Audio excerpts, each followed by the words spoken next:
What's up, y'all? It's your boy Jay Charles at Sock Money Racing. Today I'm going to talk to you guys about my dirt buggy 1/12 scale. Let's see. So first of all, you notice the shell on this. It's pretty cool. I like this shell. It's a really neat design. I like that. It has the spare tire in the back.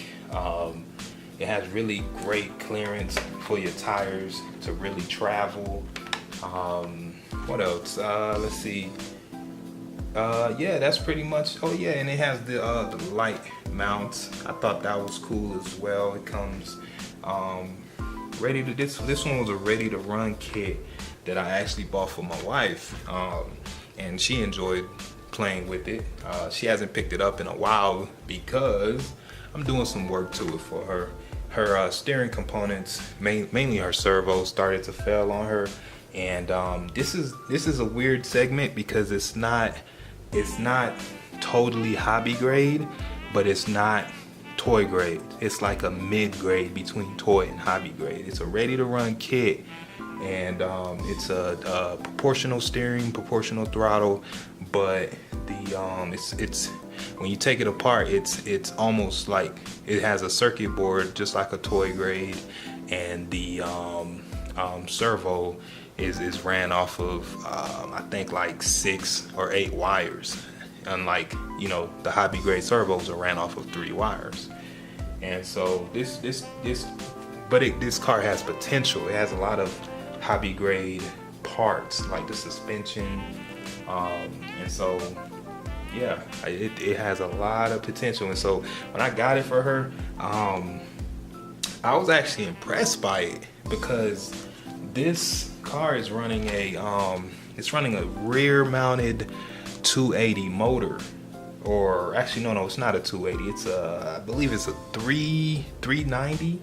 Yeah, rear mounted 390 motor. It's an all-wheel drive setup, shaft driven, and this car actually kicked all of my car's butts. Like, I'm talking about my 540 motor cars. My wife and I, we like to drag race, and so because she's not that great at steering yet, so we just do drag racing against one another. And this car has kicked just about every single one of my car's butts. I don't know what it is. I don't know what it is, to be honest. So I was always impressed by this car. Let's see. The only things I did not like about this car is that the body is so tight that it kind of limits where you can put upgraded parts at. If you want to mount the battery different places, or where you want to put your speed controller, or how big of a servo and how you want to run your linkage. That's the only thing. That's one of the only thing that I didn't like about it. Let's see. Another thing too is that it's still the body. This body is really thin, and so it can't really take a lot of punishment. If you take it out for bashing, guaranteed something's gonna come back chipped, cracked, bent. Especially with these lights are cool, but if you roll over too many times with those, they're gonna come off. And so that's the only thing, is that although this body is really cool, it's not durable. Yeah, you'll end up really tearing it up if you go out and have some extended bashing with it. What I've done to this so far, here I'll show you. I'll take off the battery. I haven't really done much to this. I've mainly just stripped the stock electronics out of it, and okay, let's get that off. There we go. I've mainly just stripped the stock electronics off of it. As you can see, I'm working on some aluminum brackets to mount different things like the servo, speed controller, receiver, and the battery. Like I say, it's not a lot of room in here to do that. That's one of the downfalls to this car. But if you're creative and have, you know, a little bit of ingenuity and just, you know, sheer will, you'll find a way. My plans for this car is to, you know, put the hobby grade electronics in it, and to I want to put some wider wheels on here. I noticed that when I drove it in its stock form, these wheels, because they're narrow and tall, they made the car easy to flip over, and so this car is really good for bashing, off-road racing, you know, dirt buggy stuff. And so yeah, I want to make it harder to flip over. Another thing too, I was actually impressed by these shocks that it came with, because although they're just friction shocks, they're actually pretty responsive. But I wanted to have more tunability to it, and so I'm gonna go with the more of a hobby grade adjustable shock system with this. But it's pretty good, pretty flexible. Next thing that I want to do with this is that I want to put adjustable